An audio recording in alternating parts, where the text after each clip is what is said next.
When someone gets that close to you in a heated moment, you can't blame Krystal for swinging first, if that's what happened.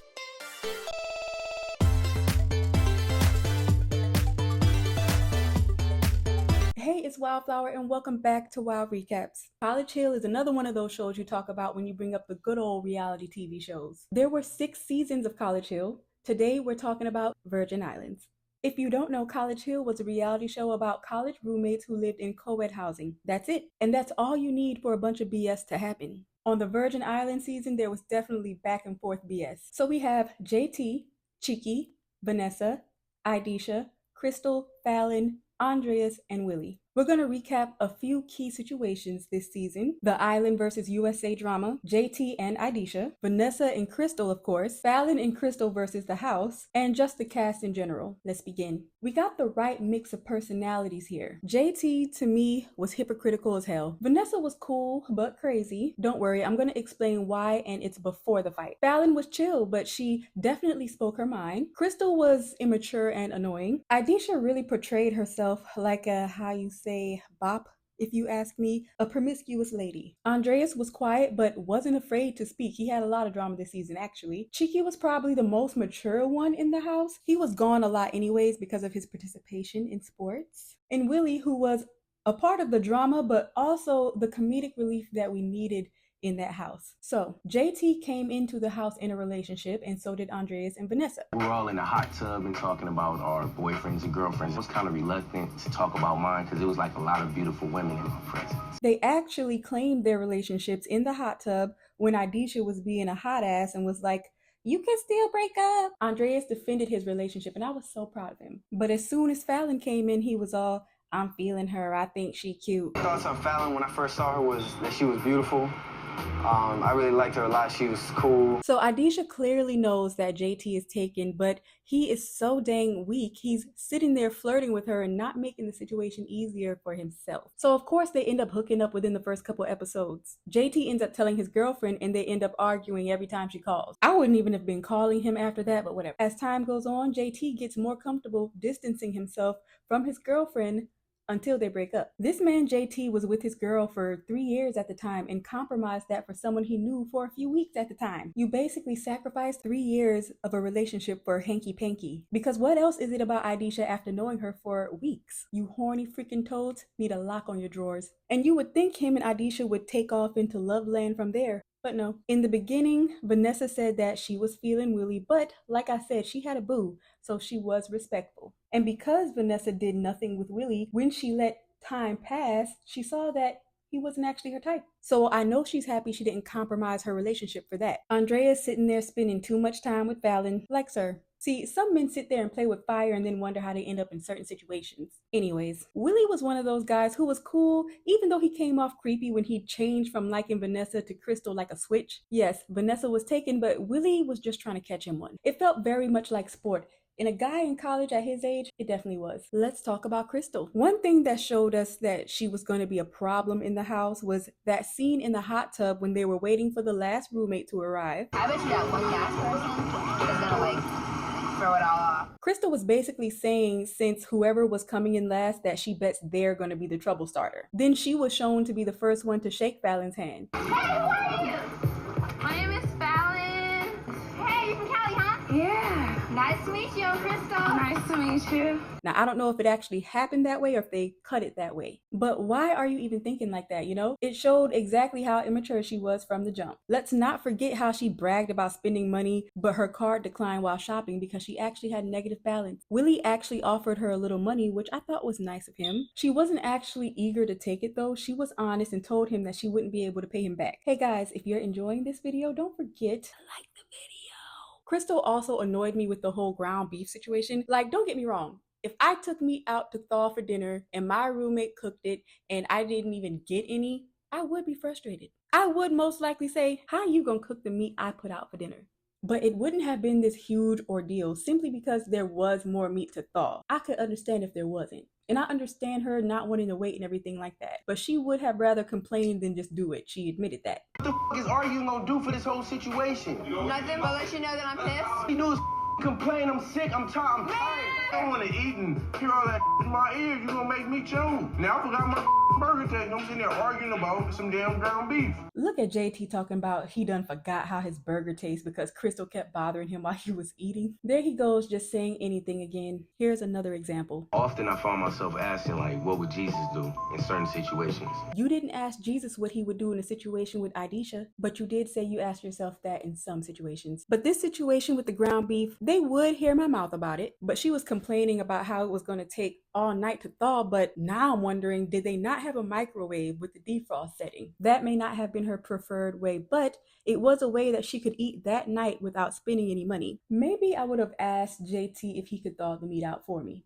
and then I'll go ahead and make my spaghetti as planned. I just don't want to be unrealistic and say that, oh, I wouldn't have been mad. Why is she making a big deal? She is making a big deal, and that is a frustrating situation. I just don't know if I would have made it that big of a deal. I think that moment with JT was the first blow up in the house, but far from the last with Krystal in the equation. Krystal kept doing things that kept building up on Vanessa's nerve, but I think the singing in the car is when Vanessa really started to not like Krystal. What is it, Mom? Like, I feel like I have, the devil is not worse than this. Please. Krystal would also complain about how the island didn't have certain stores she wanted to shop in and other things that she was used to. So much that I started to wonder why she signed up for that season. The island is missing a Nordstrom's, it's missing Forever 21, it's missing Gap, it's missing Old Navy. They don't have any of those places here. The Virgin Island college experience is not going to be the same as it would in LA or wherever she's from. But the annoying island comments didn't stop at Krystal. The other American roommates would have their offensive things to say that they thought were funny or not a big deal. The Islanders took their culture seriously, and I'm all for that. I do hate that this was even a thing in this house. Like, you guys are all black. Sure, different cultures for sure, but that shouldn't mean anything negative. Like the LA kids, they were already like together hanging out, and then we all came together, and I could tell it was a little tense. I have to admit that it was the Americans who started the offensive culture talk, which is so whitewashed of them, because as Black Americans, most of us, not really including myself, don't know our lineage. So while we're making jokes about the Virgin Islanders, how do you know that most of your older family isn't from there or something, if you don't know where they're from? This is the one thing that annoys me about my fellow Black Americans, the lack of respect for other Black cultures. A lack of respect for any culture is not good, but we are talking about Black stuff here. Black Americans lack respect for ourselves, and that's a discussion for a whole nother video on a whole nother channel, but it's part of the reason why some of us feel so comfortable downing other Black cultures or trivializing them. Again, not saying that Black people are the only ones that does this to other Black groups. We're talking just amongst the Black community. As a Black American, you may not feel like it, but not knowing which country your family originated affects you. There's a love and understanding of ourselves that's not there because we don't even know which specific culture our bloodline comes from, and everybody else does. When you know something like that, it does add to your sense of pride and knowledge about yourself, and all of that can boost self-love. If we knew where our elders came from, maybe we would have more answers to things we didn't even know we needed to question, because we only know the culture of the oppressor. Not me though. I'm Gullah Geechee, which I'm sure is a culture most of you never heard of, but being Gullah, I at least know which countries are in my bloodline. And I grew up in a distinct culture where we had festivals about our culture and stuff like that. On a quiet chain of islands off the South Carolina and Georgia coast is an almost forgotten community called the Gullah or Geechee people. So I'm basically from the same place that Gullah Island was based off of.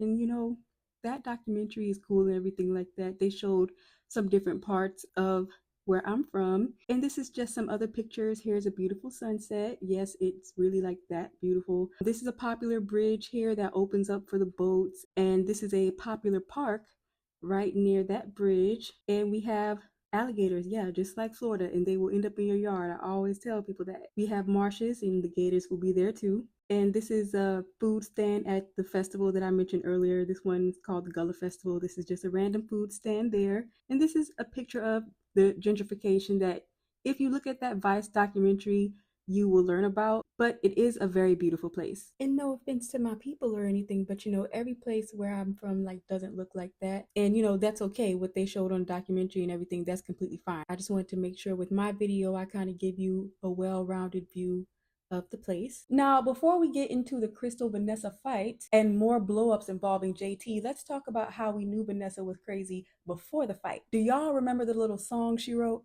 This is a song that I wrote. Told you not to with me, stupid about to be history, talking all that you said to me. The second verse is hot, hot, hot, hot. I'ma cut you into pieces, bury you under treason, make sure your body will never be seen again. She just say cut somebody and put them in a body bag?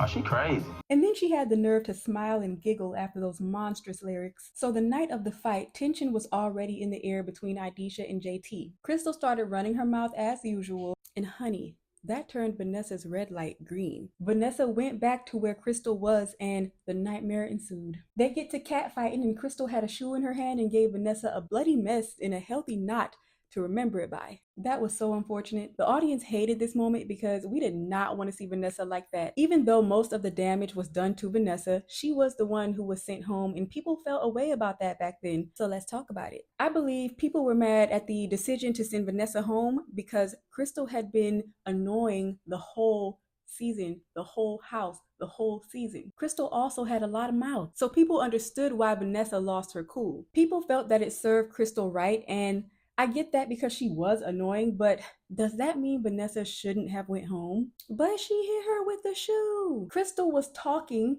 but she walked away, like out of the room away. That's it. That's not threatening. Vanessa damn near runs up to her yelling. That's threatening. Now, it's really hard to tell if Vanessa or Krystal hit first. It happened so fast. But let's say Vanessa hit her first. It'll be more obvious why she was sent home then. Let's say Krystal hit Vanessa first. Well, she was in another room talking and doing something else because she already had a shoe in her hand. Vanessa comes up fast and aggressively. You might swing just out of reflex in that situation. Part of the reason it was so hard to tell who hit who first is because Vanessa charged up to her so fast and close. When someone gets that close to you in a heated moment, you can't blame Krystal for swinging first. If that's what happened. Like, what else was she supposed to do? Watch this girl get within 2 inches of her face? Once they reach a certain point, you can't even watch them anymore. You gotta move. Now let's visit the shoe thing specifically. If Krystal had the shoe in her hand already, I don't know why y'all expect a person that small who can't fight to drop that shoe when she needed it to defend herself, especially if she's scared. That just doesn't make sense to me. I can hear you now. Oh, well, if she was so scared, she shouldn't have been talking all that. And that's what's wrong with your ratchet ass. Krystal can say what she wants. Krystal was in another room. She physically separated herself. In life, you can't just hit people for saying things that you don't like. Well, you can, but there are repercussions, as you can tell. Now, if Krystal did not have the shoe in her hand and picked it up during the fight, I mean, it's really the same answer. She was attacked and was able to pick up a weapon to help defend herself because hands weren't going to do it for her. You may not like that, so make sure that you don't go charging in people's personal space after they walk away, especially. Teach your kids not to do it either because that's exactly how Vanessa ended up injured. It wasn't Idesha and JT. It wasn't Willie not stopping her. It was Vanessa's decision to aggressively charge at Krystal, causing Krystal to act quickly and defend herself. Now, we didn't like Krystal, okay? I'm with you on that, but that doesn't mean that she should have been attacked when she walked away or at all. Vanessa was the aggressor and y'all know it. That's why she went home and that's why she had a knot on her forehead, unfortunately. And look, she came to her senses. I just really feel stupid because in a way I lead this on. I was so heated. Alcohol, don't drink, kids. It's not good for you. So now what? If you disagree with that, I feel like you're justifying losing control, which we all have done and do sometimes, but we shouldn't be encouraged to do it. Another crazy thing about this brutal fight happening is that earlier in the episode, or maybe an episode before, they actually had church in the house amongst the roommates. They let JT be the preacher because that's fitting. They got deep with each other. This is where we learn more about Idesha. I had to basically fend for myself. And as soon as I could work, I got a job. I used to buy my own school uniform, buy my own books, everything. Like nobody ever came to school to pick up my report cards or anything. I did everything for myself. I got a 4-year scholarship to UBI because I know without it, I probably wouldn't have been able to go to school. And there you have it. She's smart and a hard worker, but doesn't love herself because growing up, she didn't feel the love. She didn't feel important. Maybe smashing someone else's man made her feel important. Maybe the lack of love from childhood makes her find love in toxic situations because that's the easiest type of love to get. I'm telling you, there be reasons why someone is a Jezebel. Even being young and experimenting and all that stuff that seems normal to be doing, and it is, but many times people are struggling with self-love as their younger selves. I think that's also why younger people seem to be more sexually not active but open as well, because old people are humping too. I do believe they handle it differently at those ages though, although that is only my guess because I don't know. After all this and the fight, JT ends up talking mad-ish about Idesha to Fallon, saying that she's a bop and everything else that I thought she portrayed herself to be. And you too, JT. You too. Anyways, after all of that, they see JT and Idesha in bed together the next morning. Like, it's cool that y'all are getting along now, but from Fallon's point of view, that is wild. It ended up being a blow up between JT and Idesha versus Fallon and Krystal. Idesha didn't care that JT said those things because she said things about him too, and she forgave him. I just know that made Fallon more upset. She was already upset that JT was being fake, told y'all he was hypocritical. Then she thinks she's gonna stick it to him by telling Idesha what he said. So when Idesha doesn't care, it's like her reasoning for feeling everything she felt from the combo with JT to seeing him and Idesha in bed together didn't matter. And yeah, I definitely get Fallon. JT was for sure being what he's been the whole season, but she exerted too much energy over this situation, if you ask me. Even though it's weird, she needed to remind herself that it doesn't actually have anything to do with her. But I think that she was all passionate because she was attracted to JT, and if him and Idesha were back cool, she doesn't get her chance to connect with JT more. JT, Willie, and Idesha put together a talent showcase, and Andreas was hating a little too hard. My expectations for Willie and JT's comedy show were low. I didn't really see it going anywhere. But the event ended up good.